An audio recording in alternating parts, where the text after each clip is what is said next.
ini memanggilmu kawan. Belajar bergerak berbagi untuk negeri.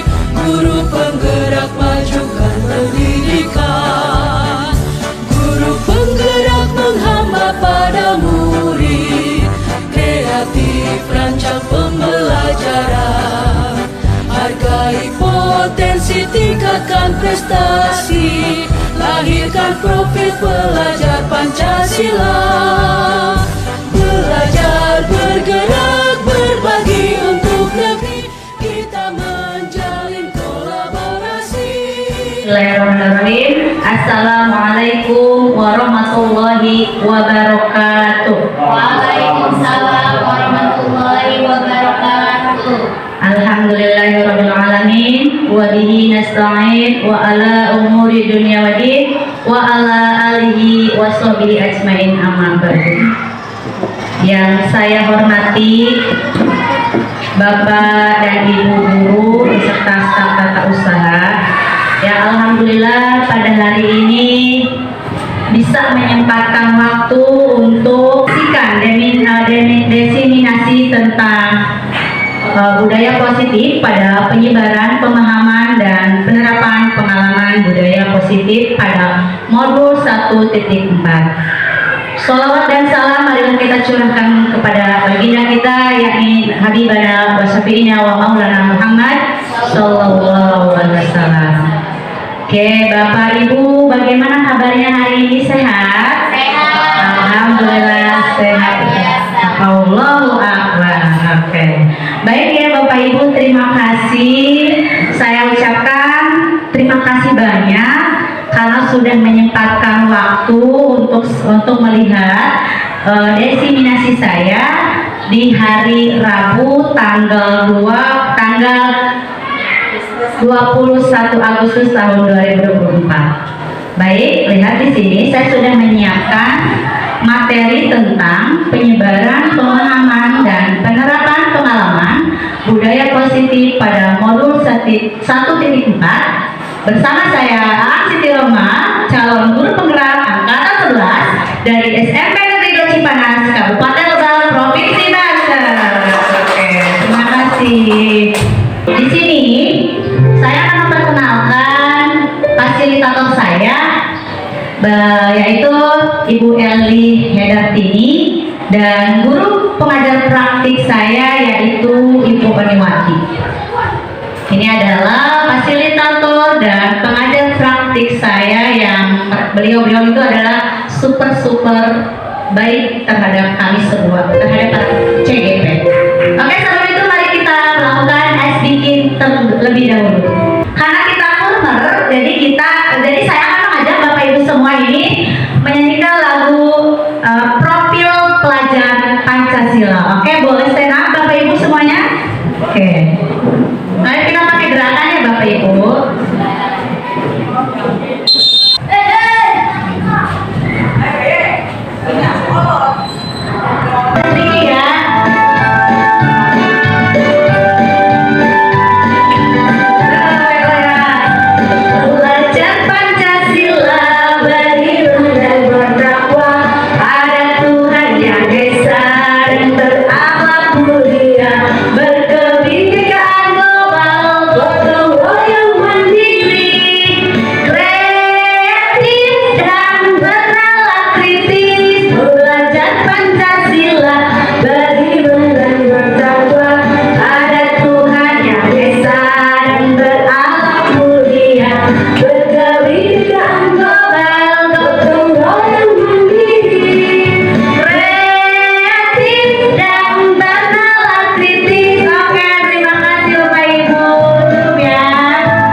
Itu ada 8 poin.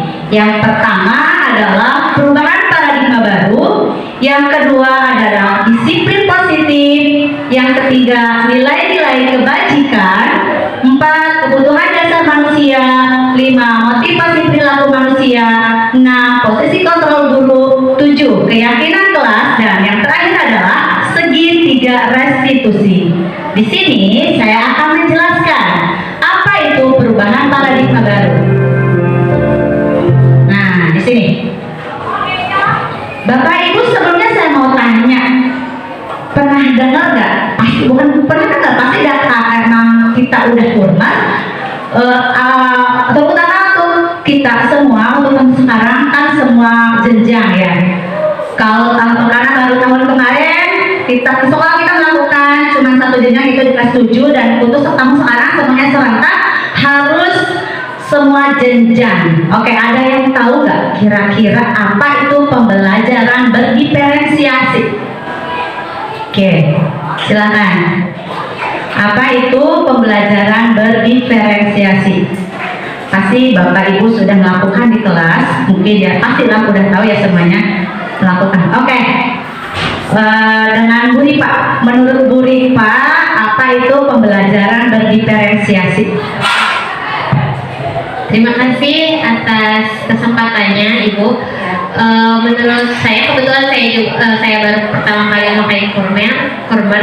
Pembelajaran berdiferensiasi artinya di mana dalam pembelajaran dibedakan, different gitu. Entah itu dari sisi gaya belajarnya, entah kontennya, entah asesmennya, prosesnya juga di situ. Ya, contohnya diferensiasi dari gaya belajarnya ada yang audiovisual atau kinestetik atau audio. Sepaham saya seperti itu. Terima kasih, Bu. Oke, terima kasih. Oke, tepuk tangan Bapak Ibu. Terima kasih untuk Bu Ripa. Ada lagi yang mau menambahkan tentang pembelajaran diferensiasi? Terima kasih ya untuk Bu Ripa. Jadi betul ya Bapak Ibu bahwa pembelajaran diferensiasi itu intinya kita lebih berpihak kepada murid. Ya, di mana kita intinya bukan berarti kita membeda-bedakan. Di sini membedakan dalam artian gaya belajar. Jadi pembelajaran diferensiasi ini kan gaya belajarnya terbagi 3. Yang pertama adalah kinestetik. Jadi kita mengkelompokkan atau mengklasifikasikan siswa-siswa yang memang gaya belajar itu kinestetik. Itu yang pertama. Yang kedua adalah autorik. Yang ketiga adalah visual. Jadi itu. Jadi intinya kita lebih memetakan gaya belajar peserta didik. Di sini ada yang namanya pembelajaran dengan paradigma baru. Apa itu pembelajaran dengan paradigma baru? Pembelajaran dengan paradigma baru merupakan pembelajaran yang dirancang berdasarkan prinsip pembelajaran berdiferensiasi, sehingga peserta didik sesuai dengan kebutuhannya berdasarkan tahapan perkembangan sesuai teori psikologi modern untuk mewujudkan profil pelajar Pancasila sesuai yang ada 6 itu ya. Jadi ketika kita menggunakan pembelajaran berdiferensiasi, menurut saya kebutuhan anak itu mesti akan terpenuhi dan anak merasa nyaman dengan pembelajaran yang sudah kita berikan kepada anak, karena mereka merasa oh ini loh kemampuan saya terhadap atau gaya belajar saya di kinestetik, auditori ataupun visual. Walaupun kita sebagai guru jangan memberitahu bahwa kalian loh ini gaya belajar itu kinestetik, visual atau auditori, tidak. Cukup kita yang tahu gitu, seperti itu. Dan nanti itu akan ketahuan di asesmennya seperti itu. Lanjut.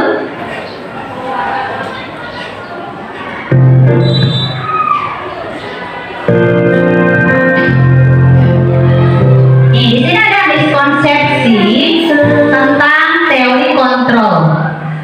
Yang pertama adalah ilusi guru mengontrol murid. Yang kedua, ilusi bahwa semua penguatan positif efektif dan bermanfaat. Yang ketiga, ilusi bahwa orang dewasa berhak memaksa.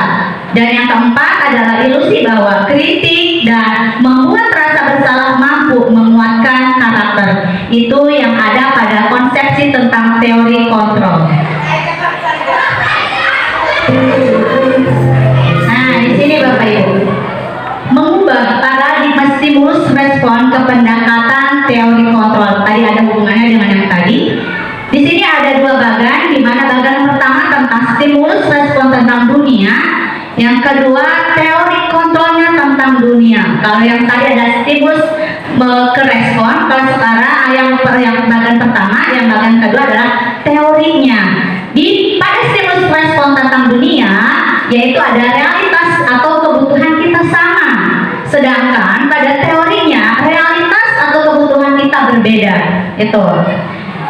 Pada stimulus respon, semua orang melihat hal yang sama. Sedangkan pada teorinya adalah setiap orang memiliki gambaran yang berbeda. Stimulus respon, kita mencoba mengubah orang agar berpandangan sama dengan kita. Sedangkan pada teori adalah kita berusaha memahami pandangan orang lain tentang dunia. Stimulus respon pada perilaku buruk dilihat sebagai suatu kesalahan. Sedangkan pada teori kontrolnya adalah semua perilaku memiliki tujuan. Orang lain bisa mengontrol saya, sedangkan pada teorinya adalah hanya Anda yang bisa mengontrol diri Anda sendiri. Kemudian saya bisa mengontrol orang lain, sedangkan pada teori kontrolnya adalah Anda tidak bisa mengontrol orang lain. Lanjut.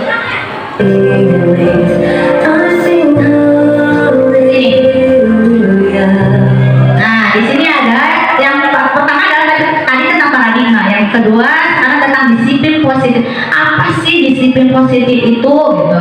Disiplin berasal dari kata disiplina yang artinya yaitu belajar. Disiplin mengacu pada disiplin diri yang memiliki tanggung jawab terhadap apa yang dilakukannya berdasarkan nilai-nilai yang diyakini. Disiplin positif juga merupakan salah satu cara penerapan disiplin yang bertujuan untuk menumbuhkan kesadaran serta memperdayakan peserta didik tanpa imbalan atau penghargaan, ancaman ataupun hukuman. Sebagai pendidik, tujuan kita adalah menciptakan peserta didik yang memiliki disiplin sehingga mereka berperilaku mengacu kepada nilai-nilai kebajikan universal dan memiliki motivasi intrinsik dalam perubahan perilaku peserta didik yang lebih baik. Itu ya Bapak Ibu pengertian tentang disiplin positif. Sekarang saya mau bertanya, di sekolah kita banyak ya disiplin positif yang sudah kita terapkan. Kira-kira Bapak Ibu ada yang bisa menyebutkan kegiatan atau disiplin positif apa yang ada di sekolah kita? Oke. Sebutkan kegiatan atau disiplin positif yang ada di sekolah kita di SMPN Negeri 2 Cipanas. Oke. Bagaimana beda? Oh iya, penyambutan peserta didik di depan atau di gerbang sekolah itu kita budaya positif yang selalu setiap hari kita lakukan. Kemudian ada lagi banyak Bapak Ibu ya bertadarus. Nah, di sekolah kita ya punya kebiasaan atau budaya positif yaitu tadarus pembacaan juz amma setiap hari Senin sampai hari Rabu. Kemudian ada lagi? Oh iya, kegiatan betul Bu Ina ya, kegiatan muhadharah dan sholat duha dulu baru kita muhadharah, dan itu kita lakukan di setiap hari Jumat. Ada lagi nggak selain itu? Oh iya betul. Kalau barusan anak ini hari Rabu ya. Kalau tadi kita hari Rabu bersih Bu Ida ya.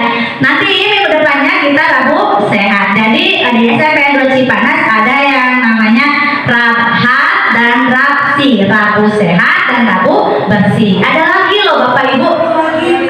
Nah itu PTM ya Bapak Ibu. Kita melakukan kegiatan kebiasaan atau budaya positif di hari Kamis itu khusus PTM. Dari khusus jam pertama itu saja, itu di hari Kamis. Kemudian ada lagi kan? Ya, dan ekskul banyak sekali ekskul yang ada di Dimas. Oke, terima kasih ya Bapak Ibu. Kemudian lanjut.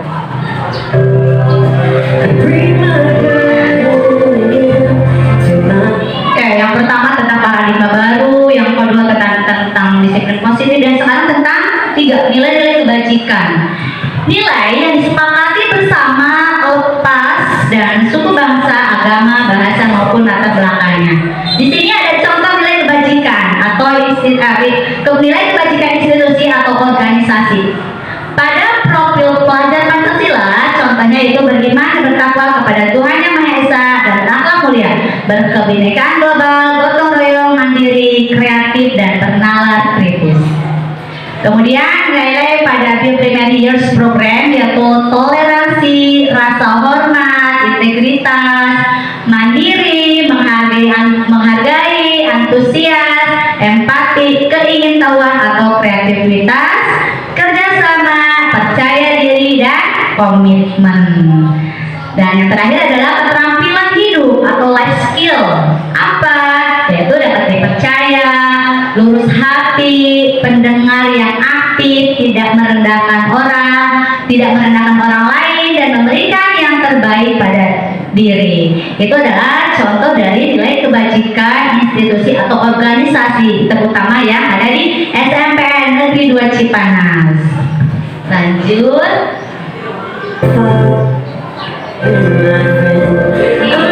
Nomor 4 sekarang tentang kebutuhan dasar manusia.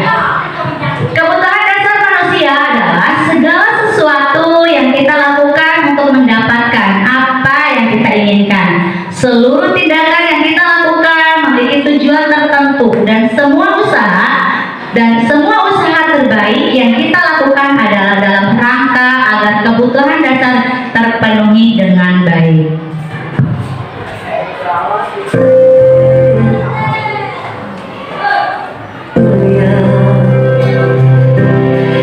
Yang kelima, 5 kebutuhan dasar manusia.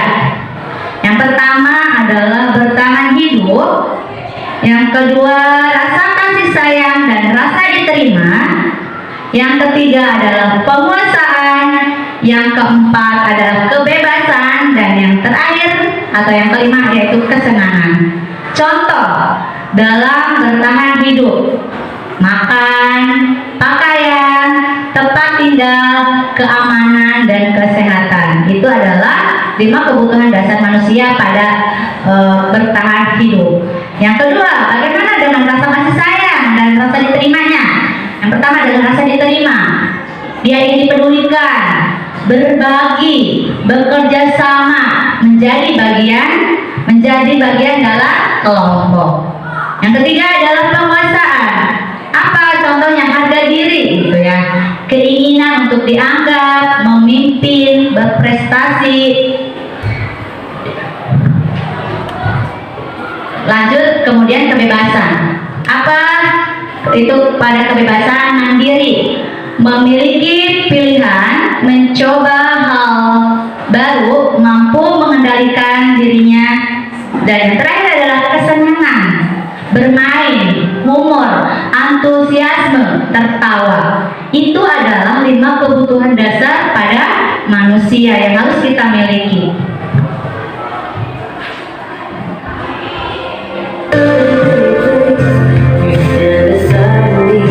Ini contoh, ini ada lagi tentang motivasi perilaku manusia.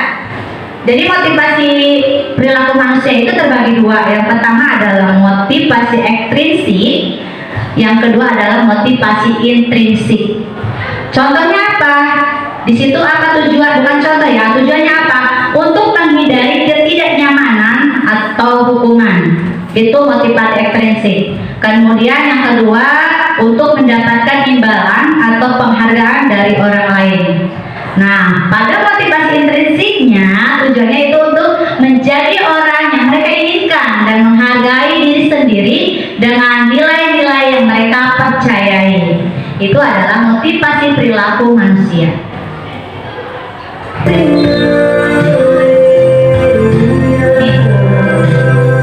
Ini contohnya adalah ada hukuman, ada konsekuensi, dan restitusi.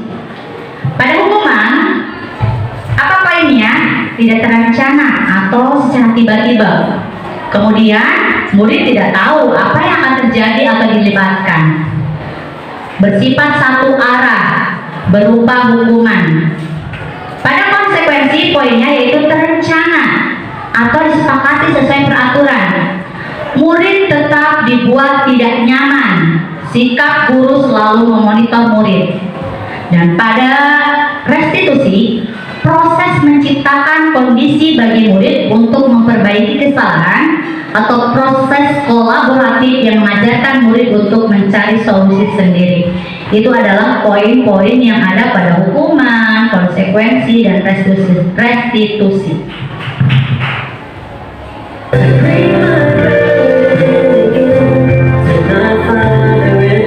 Ini yang ada pada 5 posisi kontrol guru.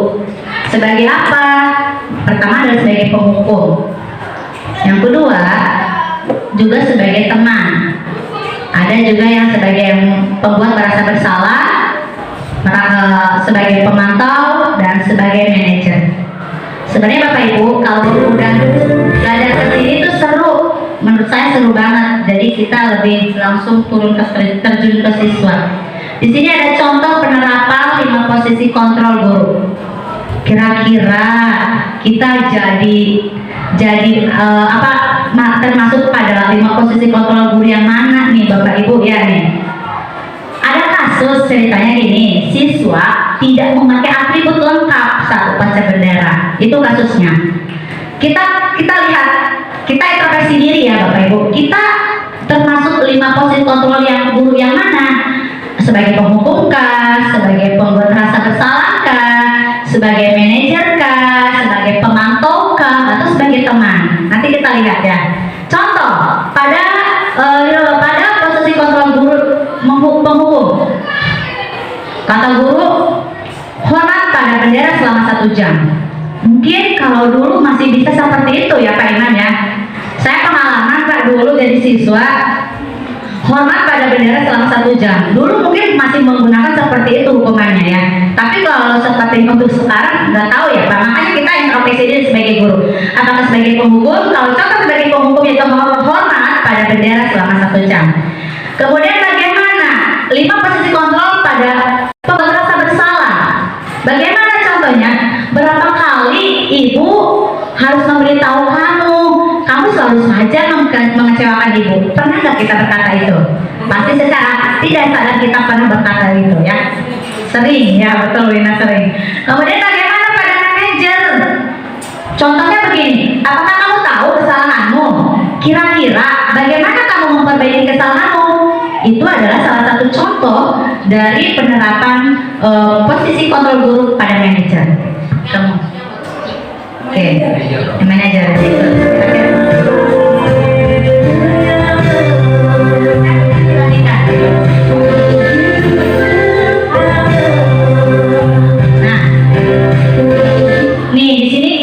Posisi kontrol apakah aku atau yang manakah aku, gitu kan? Posisi kontrol apakah aku atau yang manakah aku? Ibu kecewa sekali dengan kamu. Gitu. Ya. Kemudian selanjutnya contoh ada kata atau ada kalimat kamu tidak pernah benar melakukannya. Ya.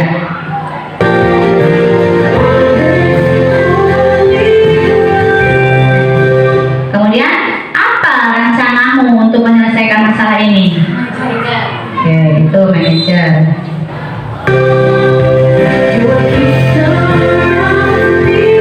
Nih, kalau ini menurut saya merasa kita tuh kayak ngemis bahasanya ya. Ayolah lakukan demi ibu atau bapak ya, gitu kan? Kayak seolah-olah kita tuh ngemis banget loh. Iya kan? Iya kayak udah gitu. Ayolah lakukan demi ibu atau bapak ya, gitu kan? Kira-kira ini 5 kontrol yang mana nih maksudnya? Memantau kah? Atau sebagai apa kan? Sebagai pembuat bersalah atau teman? Sebagai teman ya, ini sebagai teman gitu. Lanjut, ada lagi, kamu tidak pernah mendapat nilai jika tidak mengerjakan tugas. Apa? Hukuman. Kamu tidak pernah mendapat nilai jika tidak mengerjakan tugas. Kalau kita nanti lihat.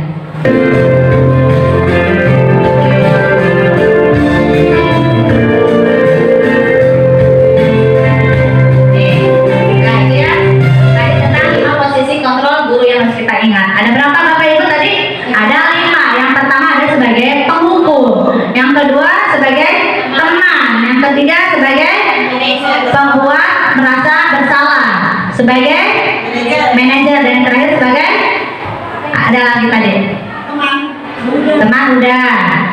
ya? Udah tadi. Hukum, membuat rasa bersalah. Nah, pembuat rasa udah pemantau ya. Jadi ini yang harus kita miliki kira-kira yang mana? 5 posisi kontrol guru dan pasti jangankan Bapak Ibu, saya banyak di beberapa 5 kontrol itu. Nah, kalau tadi 5 posisi kontrol guru, sekarang tentang keyakinan kelas Bapak Ibu. Masya Allah luar biasa ini ilmunya Ibu. Di CGP itu luar biasa banget ilmunya. Yang merasa kurang ilmu gitu, cocok banget untuk saya untuk masuk ke CGP ya. Sekarang tentang keyakinan kelas. Nih ada pertanyaan, mengapa keyakinan kelas? Mengapa bukan peraturan kelas? Ada jawabannya ya. Keyakinan kelas adalah kesepakatan yang dibuat bersama antara guru dan siswa untuk menciptakan lingkungan belajar yang positif dan produktif di dalam kelas. Sedangkan peraturan kelas di sisi lain biasanya dibuat oleh guru tanpa melibatkan siswa. Betul apa salah itu kira-kira pernyataannya? Betul ya. Jadi ketika kita akan membuat sebuah keyakinan kelas itu bersama guru dan siswa, itu biasanya di mana Bapak Ibu? Saya bertanya, ketika kita membuat sebuah keyakinan kelas, kita membuat sebuah keyakinannya itu pada posisi di mana? Di awal semester kah, di pertengahan kah, atau di akhir? Iya betul ya, di awal semester kita membuat sebuah keyakinan kelas bersama peserta didik. Lantas bagaimana? Boleh tidak? Kalau tadi misalkan kita membuat keyakinan kelasnya bersama wali kelas ya gitu. Terus kira-kira boleh nggak guru mata pelajaran membuat sebuah keyakinan kelas dengan siswanya? Boleh nggak? Sangat, iya sangat boleh ya. Sangat boleh membuat keyakinan kelas bersama guru mata pelajaran. Tapi kalau apabila keyakinan kelas yang memang misalkan saya bahasa Inggris, ada bahasa Inggris, kemudian Bu Ripa mapel IPS gitu kan. Kalau misalkan keyakinan saya dan Bu Ripa sama gitu kan, sesuai karakter kita gitu kan, boleh nggak double kayak gitu? Boleh nggak kira-kira Bapak Ibu? Nggak usah dibuat Bu Ida, nggak udah cukup ada perwakilan kan. Misalkan Bu Ripa kan udah membuat tuh keyakinan kelasnya, terus saya sambil memantau kan, kira-kira mana nih, oh kebetulan nih Bu Ripa tuh karakternya gitu kan pada saat sama banget dengan saya gitu kan. Terus saya usulkan kepada anak, itu itu sebenarnya nggak apa-apa, nggak usah membuat lagi, ngapain kita bikin double gitu kan, kalau memang udah ada keyakinan kelasnya mapel bahasa Inggris dan IPS itu sama gitu keyakinan kelasnya, dan itu nggak usah, kecuali mungkin beda, misalkan saya bahasa Inggris sama Bu Ida PAI beda, boleh. Misalkan saya begini keyakinan kelasnya, Bu Ida begitu, baru itu boleh dibedakan seperti itu. Lanjut ya.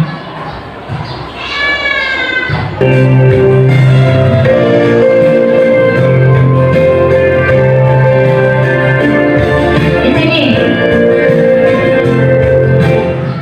perlu Bapak Ibu ketahui, sebelum saya masuk CGP, saya menerapkan keyakinan kelas ada beberapa yang saya keliru, dan mungkin bukan keliru kali ya, atau saya kurang paham atau gimana, padahal dulu Bu Ida, Bu Yeye, guru-guru kita gitu ya pernah mendesiminasikan tentang keyakinan kelas, dan mungkin saya salah satu guru yang lupa terhadap keyakinan. Ada poin yang saya ketinggalan. Lihat di sini Bapak Ibu, pada saat kita membentukkan keyakinan kelas nih ya, luar biasa banget ilmu di CGP itu. Ini ada kriterianya. Jadi kita membuat keyakinan kelas itu tidak asal-asalan. Ternyata di sini ada poin-poinnya. Yang pertama yaitu bersifat abstrak. Abstrak itu berarti apa? Gimana? Tidak terlihat. Kemudian berupa pernyataan yang universal, dibuat dalam pernyataan positif. Nah, ini yang saya salah, dibuat dalam pemuatan positif. Maksudnya gini, dilarang membuang sampah. Kalau saya begitu, ya sebelum belajar tentang CGP Bapak Ibu, dilarang membuang sampah. itu kan pernyataan negatif karena ada kata dilarang atau jangan membuang sembarangan atau jangan membuang sampah sembarangan. Itu ternyata nggak boleh Bapak Ibu, ya. Kita tidak boleh menggunakan kata negatif. Iya, itu Bu ya, saya sebelum CGP saya udah tahu. Saya membuat ke anak, jangan membuang sampah sembarangan, gitu kan? Dan ternyata itu nggak boleh. Kita harus menggunakan, iya, dibuat dalam pernyataan positif. Bagaimana supaya kata jangannya itu jangan ditulis gitu. Bagaimana kita ubah yang kata tadinya jangan buang sampah sembarangan karena itu negatif, kita ubah dalam pernyataan yang positif. Bagaimana positifnya? Iya, betul. Buanglah sampah pada tempatnya, seperti itu ya. Itu kita dibuat dalam pernyataan itu menurut saya ilmu banget buat saya.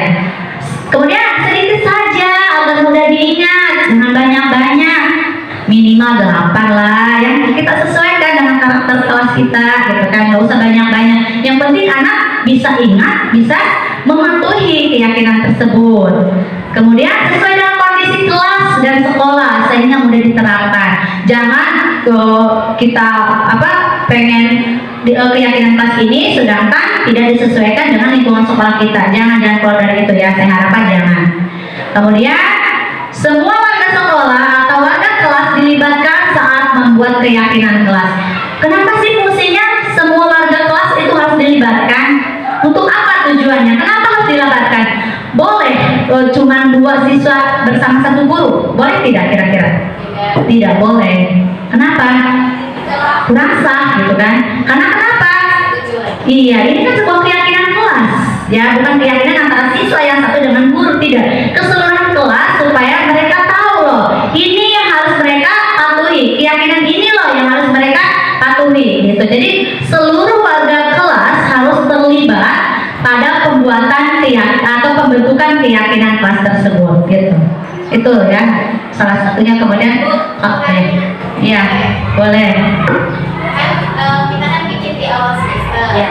Ada tuh diskusi sama anak-anak. Terus misal dalam 3 bulan, kira-kira kelas ini kayak ada yang dirubah, boleh? Boleh ya. Kerasa misalkan bukan dirubah ya, tapi kita pengen menambahkan, boleh itu ya. Jadi jangankan 3 bulan, kalau misalkan Bu Ripa pengen dalam 1 minggu, ternyata kan kadang kita gini, ada yang kelupaan, boleh lagi ditambahkan untuk keyakinan kelas, sangat boleh. Jadi kita bukan untuk merubah, tapi kita untuk menambahkan ya gitu. Misalkan atau udah bagus nih ini keyakinan kelasnya, tiba-tiba ada 1 siswa yang mengusulkan, Ibu bagaimana kalau keyakinan kelas itu ditambah, boleh nggak? Itu sangat boleh ya gitu ya Bapak. Ada lagi pertanyaan tentang keyakinan kelas? Paham ya Bapak Ibu?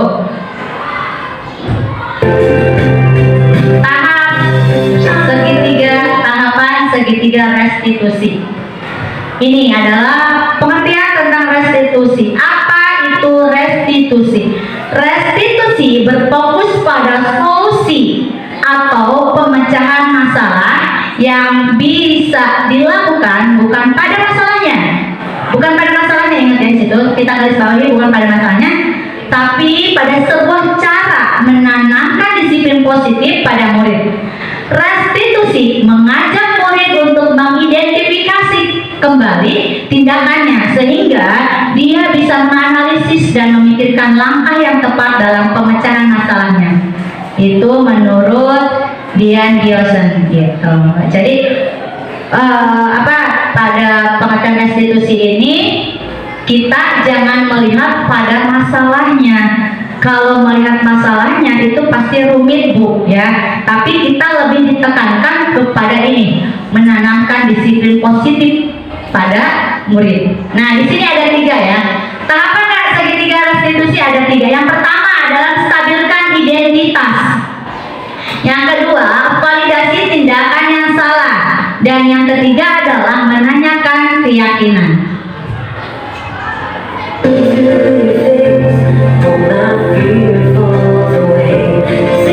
Di sini ada contoh tentang menstabilkan identitas.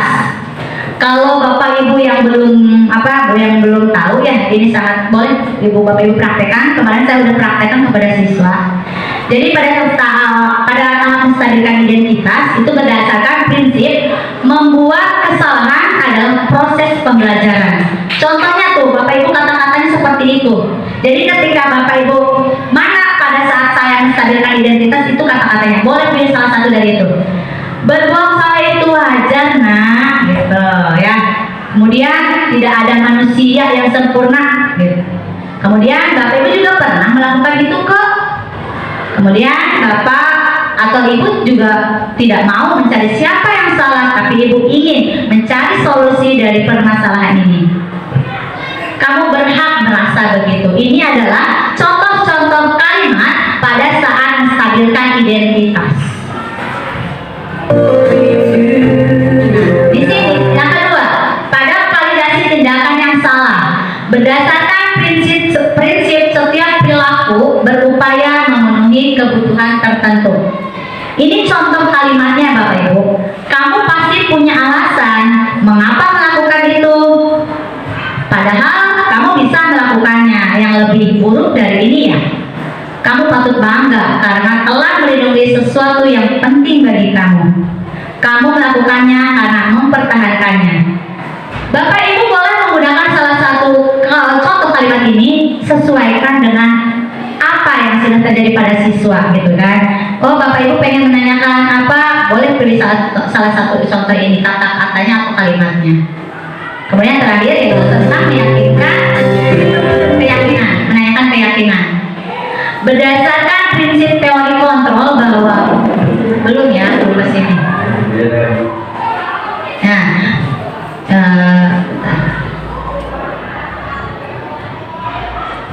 berdasarkan prinsip teori kontrol bahwa pada dasarnya termotivasi secara intrinsik. Itu adalah contoh kalimat pada saat menanyakan keyakinan. Apa keyakinan kelas kita? Nilai-nilai apa yang akan disepakati bersama? Seperti apa gambaran sebuah kelas yang ideal menurut kamu? Kamu ingin menjadi orang yang seperti apa nak? Gitu. Nih, ini adalah contoh Bu. Ini gimana caranya ini nak? Ini tahu nggak?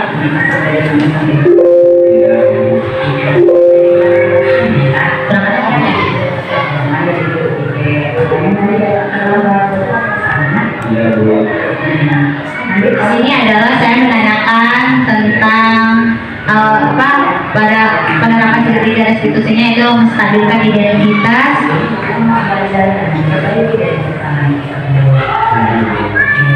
Karena posisinya belum pulang, jadi suara berisik siswa.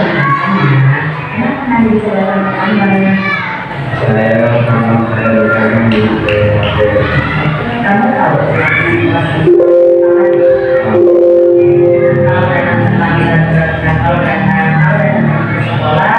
sesuai dengan yang Bapak Ibu perlu diketahui tentang menstabilkan identitas. Jadi kita sebagai guru terkadang saya pun sama sebelum belajar tentang CGP ini, saya ketika ada siswa, ini contoh kasus ketika siswa datang terlambat, saya mendapatkan laporan dari Kiket bahwa Nandi ini adalah peserta siswa SMP 2 yang datang terlambat, sehingga si Nandi ini laporan kepada wali kelas bahwa katanya datang terlambat. Akhirnya saya panggillah si Nandi tersebut gitu kan ke ruangan saya nanya menstabilkan identitas, menanyakan alasannya, menanyakan kedengaran ya. Ya, jadi kita jangan langsung menjudge anak, kamu kenapa datang terlambat gitu, dengan nada yang jutek gitu kan. Kita nanyalah baik-baik terhadap anak. Nah, kamu kenapa datang terlambat gitu kan. Kemudian kita sesuaikan dengan kalimat yang pada posisi menstabilkan identitas itu. Seperti ibu juga sama nak, manusia gitu kan yang selalu berbuat salah, itu pun sama. Untuk apa tujuannya? Ada untuk menyadarkan peserta didik. Kalau anak kita langsung menjudge anak, langsung marahin, mereka akan terbawa emosi. Kalau kitanya rileks, gitu kan, anak pun sama akan rileks, dan saya yakin mereka akan pasti jujur. Kalau kita berada pada posisi yang hati yang tenang. Di sini saya tidak marah, saya santai, saya menanyakan kabar. Oh, saya tidak tahu.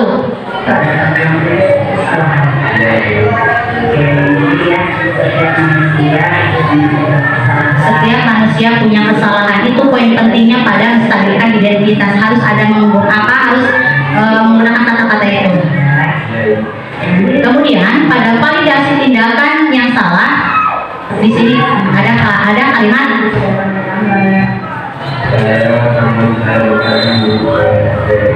kita menanyakan kenapa Nandi datang terlambat, gitu kan. Pasti anak tersebut memberikan alasan, dan dia kenapa bangun kesiangan. Saya bangun kesiangan, kenapa alasannya? Karena main HP, begadang, kata si Nadi. Itu ada pada validasi, validasi tindakan yang salah. Selanjutnya di sini kita kaitkan setelah siswa tersebut merasa jujur atau merasa udah menjawab pertanyaannya dengan jujur, kita padankan dengan keyakinan kelas yang udah disepakati itu.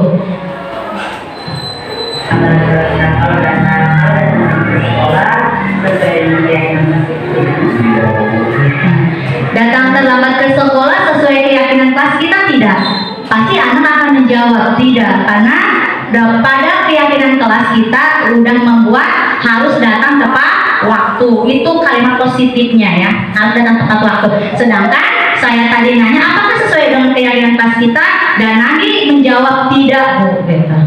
Itu pada menanyakan keyakinan. Di sini anak-anak mulai tersadar bahwa ternyata tidak boleh datang terlambat.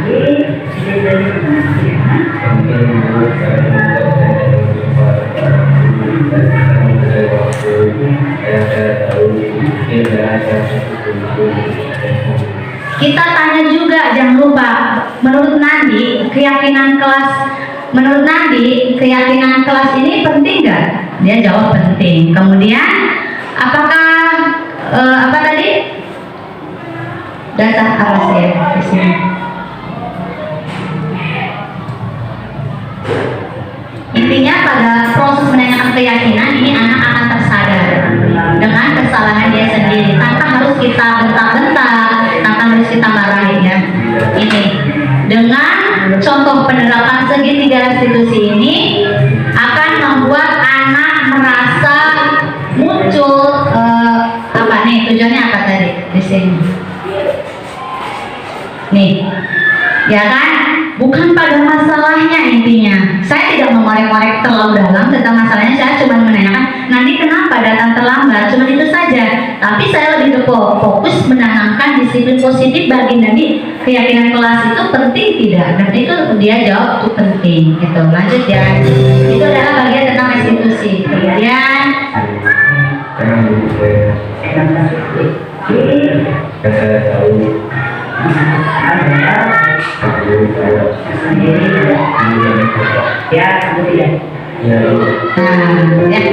begitu ya Bapak Ibu nih. Menutup, dalam penerapan program disiplin positif, hendaknya guru memiliki standar kepribadian, profesional dan sosial yang baik, di mana guru mampu merefleksi dirinya dalam posisi kontrol saat ini. Bagaimana perjalanan dirinya sebagai among atau manajer yang menuntut murid-muridnya menjadi insan yang mandiri, merdeka, dan bertanggung jawab sesuai dengan standar nasional pendidikan. Baik Ibu, Bapak Ibu, terima kasih. Ya, thank you. Terima kasih. Satu saja dulu nggak?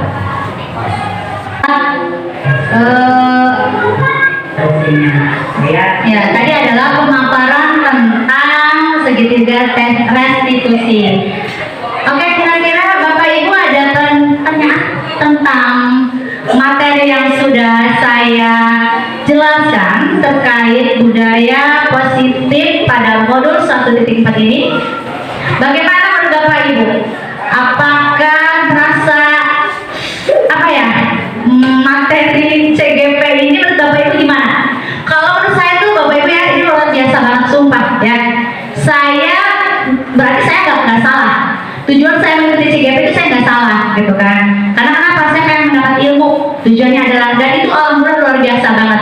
Saya sharing sama teman-teman, sama senior lah ya yang ada di sini, dan beliau menjawab, iya, pendidikan CGP ini ilmunya luar biasa banget. Ini baru modul 1.4 loh Bapak Ibu. Belum lagi nanti sampai 3.3 itu ya.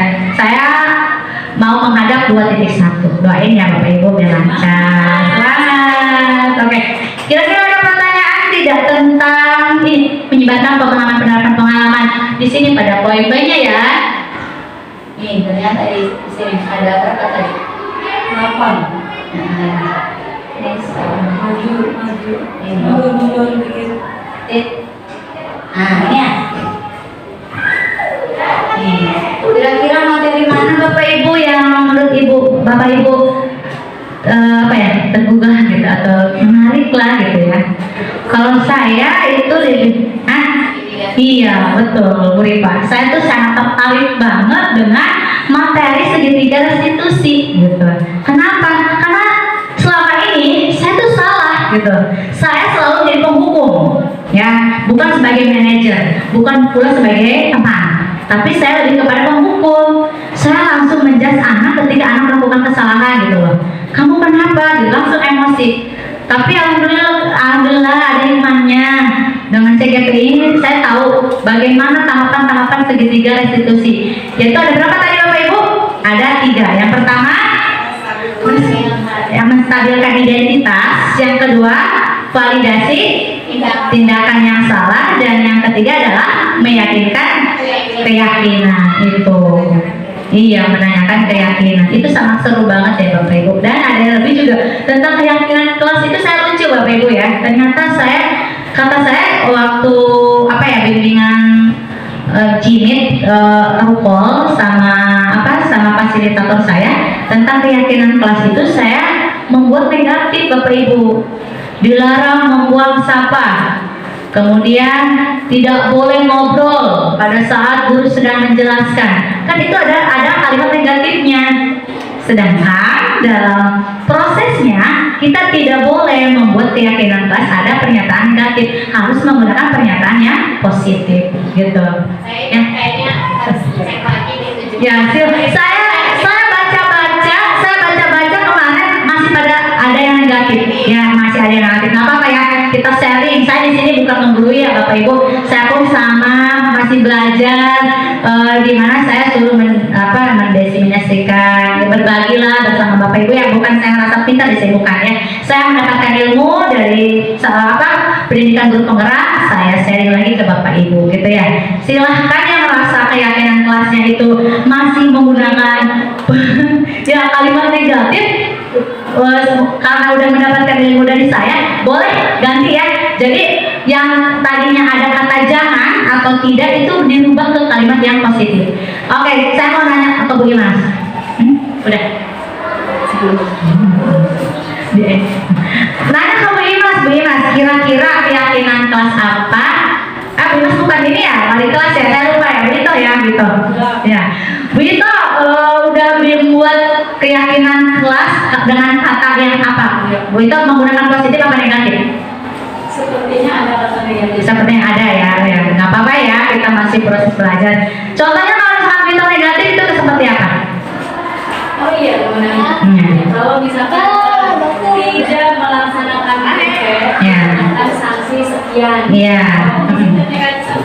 Berarti karena ada tidak, ya kan? Berarti laksanakan piket sesuai jadwal. Kita bukan lepas ya. Kita hapus kata jangannya. Kita juga ke kalimat positif. Iya, jangan. Saya pun sama Bapak Ibu keyakinan kelas kemarin kan. Ini kan bermodul sekarang. Saya bikinnya pas kemarin bulan Juli bikin keyakinan pasti saya juga sama di kelas saya harus diubah gitu. Nanti yang akan membuat keyakinan kelas kembali. Terus kira-kira ketika anak melanggar keyakinan kelas itu, gitu. Bapak Ibu apa yang Bapak Ibu lakukan? Memberikan sebuah hukuman kah atau konsekuensi? Konsekuensi. Iya, kita tidak boleh memberikan hukuman. Kita harus memberikan konsekuensi. Kenapa? Karena keyakinan kelas tersebut kan udah kesepakatan bersama. Ketika anak udah tahu loh, ketika membuat sebuah keyakinan kelas dengan kata atau dengan kalimat tersebut, ketika anak melanggar, mereka harus apa? Harus mendapatkan konsekuensi dari apa yang sudah mereka langgar tersebut, bukan hukuman ya, gitu seperti itu. Ada lagi kah? Bu Ina sebutkan ya, apa? Nanya. Menggunakan mic ya Bu Am ya, segala dengan suara indah saya. Mohon izin Bapak Ibu yang terhormat, kalau memberikan kritik Bu Am sudah sangat sempurna bagi saya. Kalau memberikan saran juga Bu Am juga jauh lebih baik daripada saya. Cuma saya terkesan sedikit Bu Am dari konsep inti budaya positif, yakni tentang poin keempat, kebutuhan dasar manusia. Bayarnya mati Bu Am. Mati. Ya, di poin kebutuhan dasar manusia atau di situ anak itu berhak mendapat kesenangan. PR banget buat saya yang pembelajaran matematika yang kesannya rumit, sulit, yang susah diterima oleh anak, itu PR banget. Jadi saya di sini harus bisa membuat anak bahagia dengan belajar matematika. Jadi anak ketika masuknya yang negatif, keluar harus positif. Ya, Itu ya. Jadi mau minta arahan, minta bimbingannya, konsep kebahagiaan itu bisa diterapkan seperti apa. Makasih Bu Am, semangat terus. Ya, assalamualaikum. Waalaikumsalam warahmatullahi wabarakatuh. Sama ya sebenarnya. Kalau matematika itu mereka rumit dengan angka-angka, gitu kan? Udah ngeliat angka aja, mereka udah bingung gitu kan? Anak itu bahasa Inggris Bu Ina sama, vocabulary sama, dan hafal-hafalan. Saya cuma gini, saya menatap terhadap anak. Saya pada awal pembelajaran, saya bertanya kepada anak, siapa yang suka mata pelajaran bahasa Inggris? Dari satu kelas yang ngacung cuma 2 orang. Oke, Ibu gak akan marah kata saya, gitu kan? Ibu saya cuma pengen tahu berapa siswa yang suka bahasa Inggris dan berapa siswa yang tidak menyukai bahasa Inggris. Oke. Saya kata saya ini, kita ingetin ya siapa aja yang suka, jangan yang tidak suka. Ingetin yang suka dulu berapa orang. Kan gampang tuh menghafal yang suka 2 orang. Oke. Dalam perjalanan dari bulan Juli sampai sekarang dalam pembelajaran, dalam perjalanan, saya nanya lagi, bagaimana pembelajaran bahasa Inggris menurut kalian? Alhamdulillah Bu Ina ada peningkatan, dan itu sesuatu banget. Bagaimana caranya? Ya kita membuat kesenangan dengan cara apa? Boleh menggunakan permainan. Dan kita juga sebagai guru jangan jadi guru yang apa ya? Bahasa kerennya apa sih? Killer gitu kan, yang menakutkan. Jangan jadi guru yang apa ya, penghukum tadi gitu, nggak boleh. Kita berusaha untuk jadi bagaimana, apalagi di kurma ini atau di pembelajaran diferensiasi ini, kita harus lebih berpihak kepada murid. Kita harus banyak merangkul murid, tapi dalam konteks kita juga jangan abai atau jangan sampai murid itu terlalu lengket dengan kita. Kita pendekatan terhadap murid. Kita pada saat ini khusus untuk pelajaran bahasa Inggris ya. Pada saat anak merasa pas di awal mereka tidak suka, pada di pertengahan perjalanan saya melakukan kerja kelompok bersama siswa. Saya dekati siswa, saya ngobrol, saya tanya kamu kenapa, sambil mereka bekerja kelompok saya ajak mereka curhat. Itu salah satu pendekatan bagi saya. Jadi merasa anak itu merasa, Bu Am itu ternyata nggak sesuai apa yang saya bayangkan loh. Ternyata Bu Am itu asik loh gitu kan. Itu yang pertama. Buat diri kita itu jangan menjadi guru yang menakutkan bagi siswa. Bagaimana siswa akan suka terhadap mampu kita kalau kita sendiri menurut saya menakutkan bagi siswa. Buat diri kita itu menyenangkan dulu untuk siswa, itu yang pertama. Yang kedua, jangan bosan Bapak Ibu. Kita itu zamannya teknologi sekarang. Gunakan ice breaking yang membuat peserta didik itu merasa nyenang, merasa tidak bosan. Boleh ice breaking itu macam-macam. Boleh lagu, boleh gerakan, ataupun tebak-tebakan. Menurut saya ya, Bu Ina juga bisa. Kata siapa Bu Ina? S breaking matematika banyak kok. S breaking yang menggunakan Sedangkan angka itu banyak sekali, gitu ya. Jadi ya, yang selebihnya menurut saya adalah jadilah guru yang friendly untuk peserta didik, gitu. Jangan menakutkan lah intinya, gitu ya. Begitu Bu Ina jawaban dari saya ya. Oke, ada lagi pertanyaan? Ada lagi nggak? Pak Iman sudah paham ya, karena Pak Iman adalah guru senior saya, guru saya. Ada lagi Pak? Jadi kita jangan menjadi guru yang menakutkan bagi siswa, ya. Antusias siswa terhadap mapel kita tuh ngaruh banget Pak, gitu. Terus tertawa, maksudnya gimana? Ya, di sini Pak Iman tertawa, di sini bagaimana maksudnya? Jadi anak tuh tidak merasa terbebani dengan mapel kita, gitu. Kemudian di sini ada kebebasan, mandiri, memiliki pilihan, mencoba hal baru, mampu mengendalikan arah dirinya. Kita jangan sampai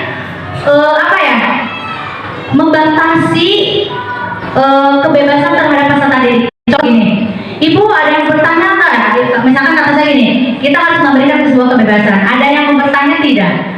Gitu kan? Itu salah satu contoh kebebasan dalam pembelajaran bahasa Inggris. Jadi anak tuh merasa dihargai, merasa mereka bahwa ketika saya punya sebuah pertanyaan, tapi saya pendam gitu kan, nggak saya jawab. Karena kenapa? Nggak ada kebebasan, nggak ada pertanyaan terlebih dahulu dari gurunya. Makanya kita membuat sebuah peluang apa? Peluang pertanyaan. Untuk itu juga menurut saya itu adalah salah satu pendekatan kita juga untuk murid. Ada yang bertanya tidak? Diem aja awalnya. Nggak boleh takut, ayo belajar ngomong gitu kan. Ibu boleh nggak? Awalnya anak-anak pasti ngomong gini, Ibu kami nggak bisa ngomong. Bukan nggak bisa ngomong ya, kata saya gini, kalian bisa ngomong, cuman mungkin kalian bahasanya aja yang agak sulit, karena yang biasa bahasa Sunda kalian harus menggunakan pertanyaan bahasa Indonesia. Akhirnya dengan awal mungkin saya membolehkan mereka menggunakan bahasa mereka sendiri, tapi di pertengahan saya ajarkan mereka untuk berbicara bahasa Indonesia yang baik gitu, sambil menyelipkan bahasa Indonesia gitu. Yes.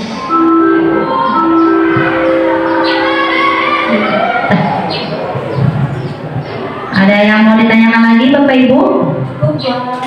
Cukup. Baik ya. Mudah-mudahan desiminasi ini sangat bermanfaat, bisa bermanfaat untuk Bapak Ibu semuanya. Saya di sini bukan merasa bisa, tapi di sini adalah hanya berbagi aja kepada Bapak Ibu semua.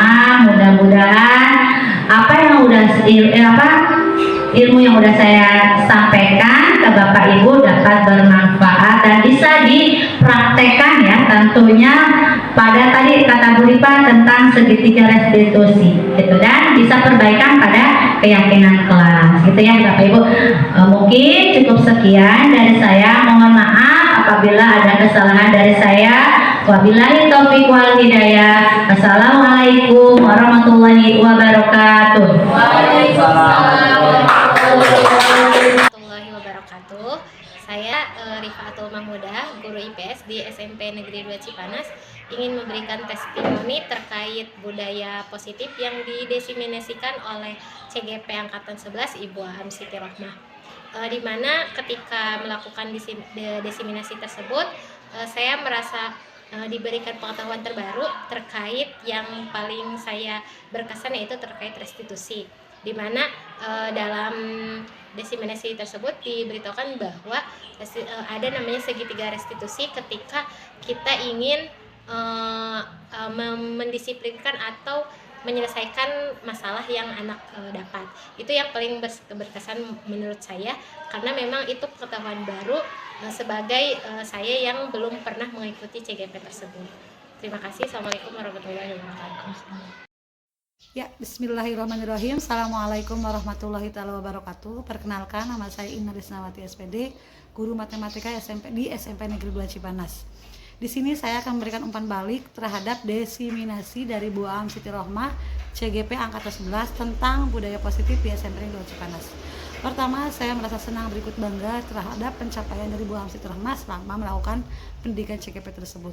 Yang kedua, saya sangat terkesan sekali atas desiminasinya, yakni tentang kebutuhan dasar manusia, yaitu tentang peserta didik berhak mendapatkan kesenangan.